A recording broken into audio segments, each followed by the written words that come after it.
Olá, investidor e investidora de todo mundo, aqui é o canal Dica de hoje. Como vocês sabem, sábado a gente fala um pouco sobre macroeconomia e hoje eu quero falar com vocês algo que eu acho que está passando batido pela mídia e que não está sendo devidamente analisado, não está sendo devidamente visto e vai ajudar tanto as ações quanto os fundos imobiliários a subirem. E eu estou falando de uma possível queda da taxa de juros já agora em junho ou se não em agosto. A gente vai mostrar isso aqui em números, em dados, vamos falar dessa relação entre juros e a própria economia logo depois da vinheta. A gente já começa. Se você gosta do nosso material, não esquece de clicar aqui embaixo, curtir o vídeo, se inscrever no canal e a gente já começa.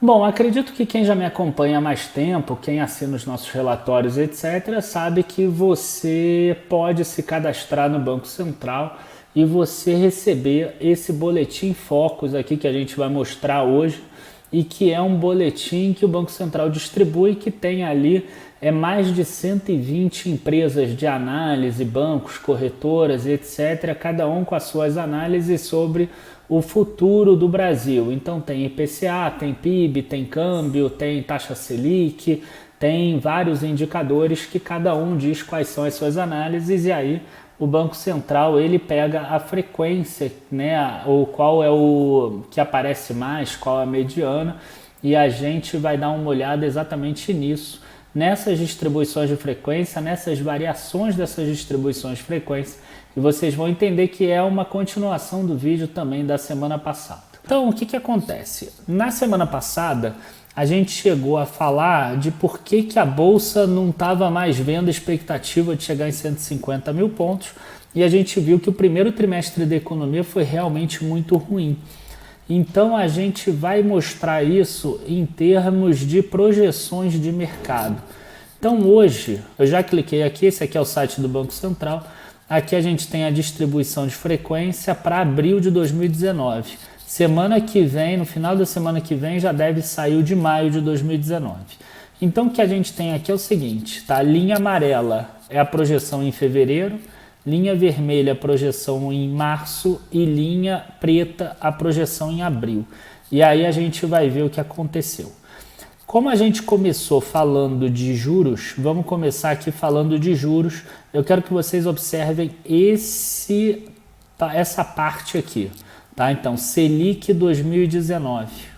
Tá? O que acontece? Quando a gente pega em fevereiro, a gente vê que quem não apostava no 6,5% e apostava numa queda, tinha só 10% de pessoas que apostavam numa queda até 5,5% mais ou menos, e ainda tinha um percentual maior ainda do mercado que apostava numa alta dos juros. Quer dizer, o mercado talvez iria se recuperar, a economia iria crescer e aí o país ia precisar lá no fim do ano aumentar os juros. Ao longo do tempo, as chances de aumento de juros foram diminuindo. Tá? Então você vê que hoje aqui no preto a gente vê que provavelmente uma ou duas empresas devem achar que vai ter um aumento dos juros e eu não acredito que elas achem que esse aumento dos juros vem de uma melhora da economia e sim de talvez uma crise internacional, por exemplo. Então a gente está falando aqui de um aumento para 7, 7,5%, apenas 5% no máximo aqui. O que acontece é que a maioria ainda continua achando que vai ficar 6,5% até abril. Tá? E agora maio eu imagino que vai vir um aumento aqui. O que significa essas pessoas aqui? A mediana ainda segue sendo 6,5%. Então quando você olha ali o boletim Focus, você vê lá 6,5% e fala assim, não mudou as projeções. Mas mudou sim, está mudando lentamente. Em fevereiro, 10% mais 0% aqui, em torno de 10% das pessoas achavam que os juros iam cair. Aí depois passou aqui para uns 15% mais uns 12 mais 8, vamos dizer assim, 20% achavam que os juros iam cair em março. E agora já chegou em torno de uns 23, 24, 25% que acham que os juros vão cair. e esse valor deve vir maior ainda. Eu imagino que vai vir uns 35% já agora em maio, o que mostra que a taxa de juro deve cair. E por que a taxa de juro cair é importante para o país crescer, por exemplo, para o país ter um desenvolvimento econômico, aumentar a economia?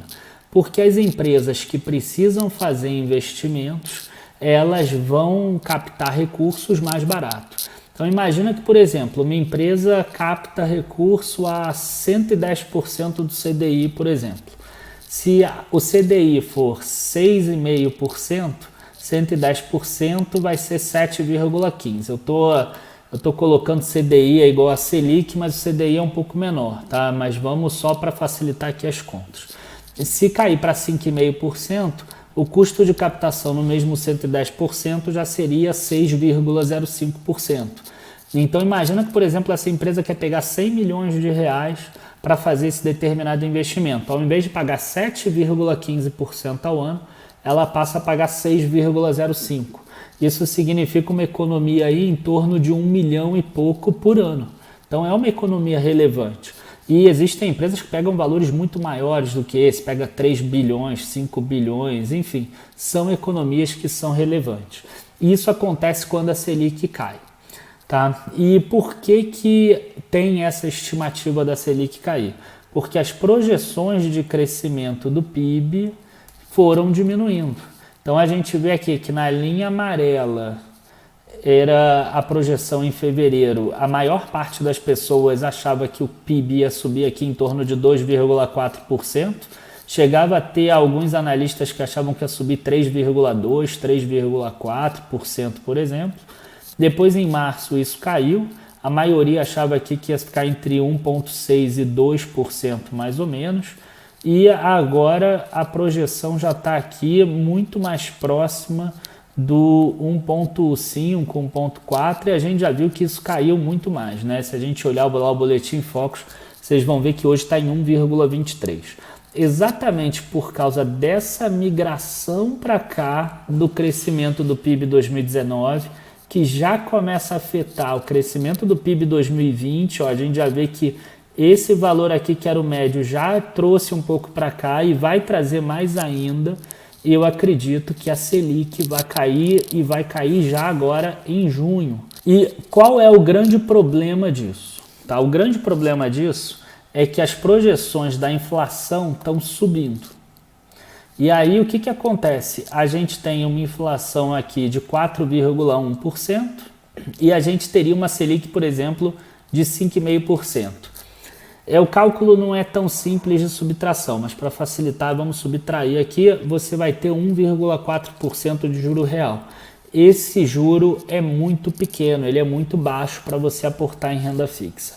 Então, se isso acontecer, você tem uma migração para ativos de renda variável normal, tá? Isso aconteceria de forma normal. Então, você tem uma migração natural de fundos de pensão, de investidores institucionais que não conseguem bater as metas deles apenas com renda fixa. Então eles migram para renda variável e aí que entra a parte de ações e de fundos imobiliários. Hoje eu quero pegar mais a parte de fundos imobiliários. Quem é assinante nosso, membro Gold, sabe que todo dia recebe um radar desse de fundos imobiliários. E o que eu quero mostrar é o seguinte, o Egbert, que faz muito bem, ele coloca aqui, né, a taxa do Tesouro IPCA 2024, que está 3,89% nesse dia aqui que eu estou gravando, 28 de maio. A gente tem aqui o yield anual do radar, quer dizer, a média de todos os fundos imobiliários que tem aqui dentro do radar de FIIs, que já são mais de 80 fundos que já estão aqui no radar. Então, 7,66%. Qual é a grande questão? Se a taxa de juro cair e o Brasil conseguir passar reforma, etc., muito provavelmente esse Tesouro IPCA aqui, ele cai de 3,89% para um valor menor, tipo 3,50%. Então você tem uma diferença entre esse taxa aqui de dividendo e a taxa do Tesouro IPCA 2024. Que é esse spread NTNB Yield, que hoje está em 3,77, passaria de 4%. E aí a gente vem aqui num gráfico que eu gosto muito de mostrar ele, né, nas lives que a gente faz de membro Gold, etc., que a gente vê aqui, ó, spread máximo que já teve, 4,13%. Tá? E o que acontece quando chega nesses spreads máximos aqui? O que acontece nesses pontos aqui quando a gente tem um spread muito alto? Ó, por exemplo, da última vez que bateu 4,13 foi aqui em fevereiro de 2019. Nessa época aqui, o IFIX estava perdendo e estava caindo, né? E enquanto isso, a Bolsa de Valores estava subindo muito. O que aconteceu?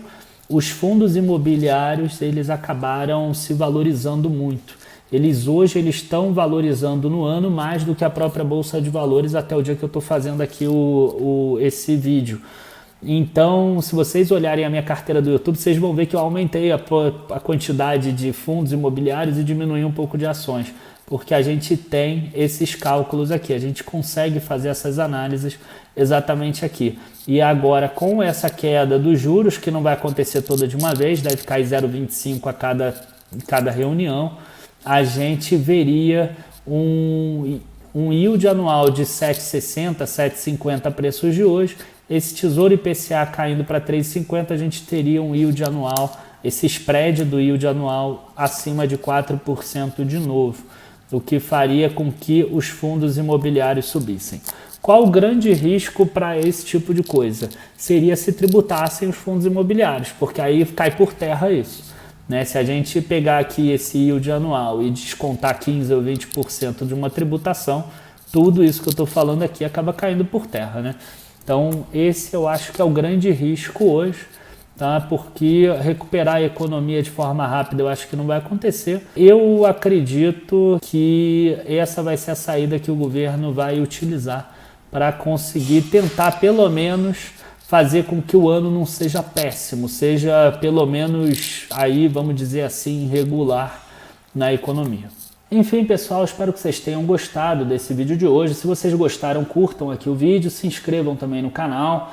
E esse estudo tá entre a diferença entre a média dos yields e a NTN-B 2024, eu acho bastante relevante para a gente estudar fundos imobiliários e para a gente estudar ações também, tá? As ações vão acabar tendo uma valorização se isso acontecer, se tiver realmente um movimento de queda de juros. Então, vale a pena a gente ficar observando o que vai acontecer. A gente está aqui no nosso canal sempre diligente, principalmente lá nos relatórios da área de membros. E a gente está sempre também com conteúdo gratuito na nossa lista de transmissão lá no WhatsApp. Então, nessa lista de transmissão do WhatsApp, você entra lá e você vê todos os conteúdos que a gente produz, né? Recebe todos os avisos desses conteúdos, os conteúdos abertos, os conteúdos fechados, para que você não perca absolutamente nada. Enfim, pessoal, muito obrigado a todos. Abraços, bom final de semana e bons investimentos. Tchau, tchau.